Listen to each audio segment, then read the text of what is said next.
biar tanaman kacang tanah itu tumbuh dengan bagus, dengan buah. Ya, disiram air. Kalau kena sinar matahari, betul sekali. Tanpa sinar matahari, tanaman tidak bisa tumbuh. Oke. Siapa yang pernah makan kacang tanah? Kira-kira manfaatnya apa saja kacang tanah ini? Bisa dibuat apa sama bunda kira-kira ya? Ada yang tahu? Dimakan boleh. Ya kan? Kata Mbak Dira dibuat pecel. Betul apa tidak?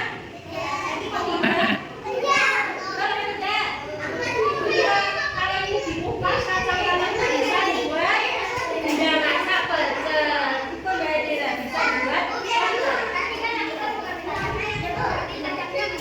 Kacangnya misalkan belum masak ya?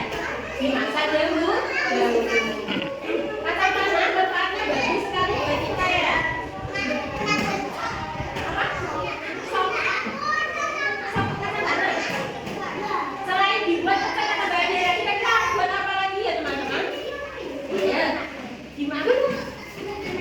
Dimasak apa? Ayo ada yang tahu? Kacang tanah gimana?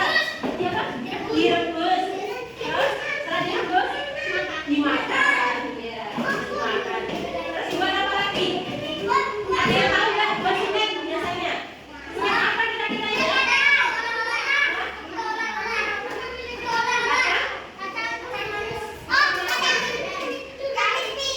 Yang crispy itu apa namanya?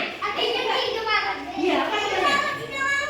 Apa namanya yang dikasih kayak di dalamnya kacangnya nanti disembunyikan di dalamnya itu apa namanya? Betul sekali Mbak Dira. Apa namanya? Kacang sembunyi dibuat snack kalau hari raya itu kacang tanah dibuat snack. Bagus kan?